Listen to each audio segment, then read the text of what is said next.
Now we'll be solving question number 33 from exercise 2 of laws of motion chapter, phase 1. Let's read the question.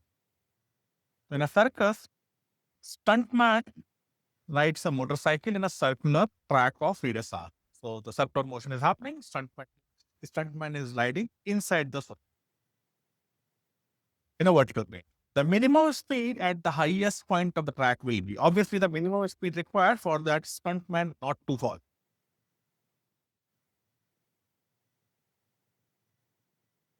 So I'm representing the stuntman with a block. The mass of the stuntman is m.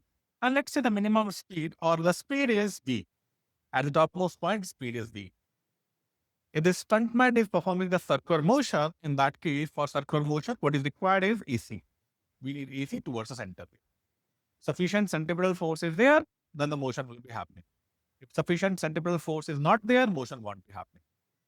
So let me make the FBD at the topmost point for this stuntman. So when I'm making the FBD for this stuntman, the force mg is acting downward. The normal action is also acting downward because normal action will be coming because of the surface or perpendicular to the surface, away from the surface, which is only in this direction.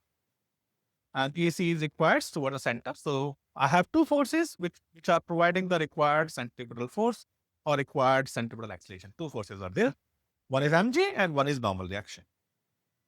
So mg plus normal reaction will provide the required centripetal force, which will be equals to m times of AC, which will be equals to mv square by r. So my equation I'm getting here plus g is equals to mv square by r. Now, as you can see, the mg is a constant, m is a constant, r is a constant.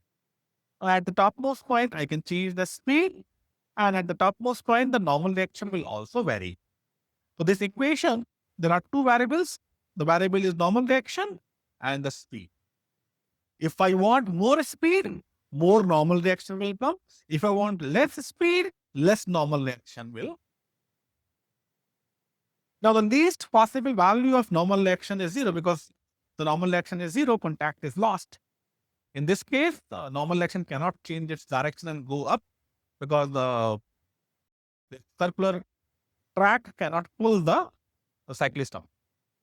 So when I go for least value of v, minimum value of speed, when I go for minimum value of speed, in that case, normal action will also be minimum.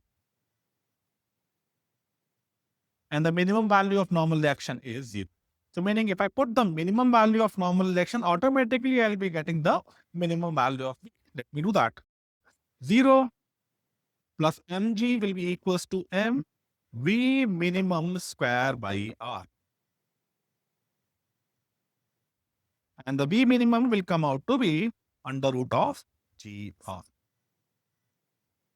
Meaning if somebody wants vertical circular motion inside this cage, circular cage, the least speed at the topmost point required is under root of gr. If the speed is less than under root of gr, the cyclist or motorbiker basically will fall.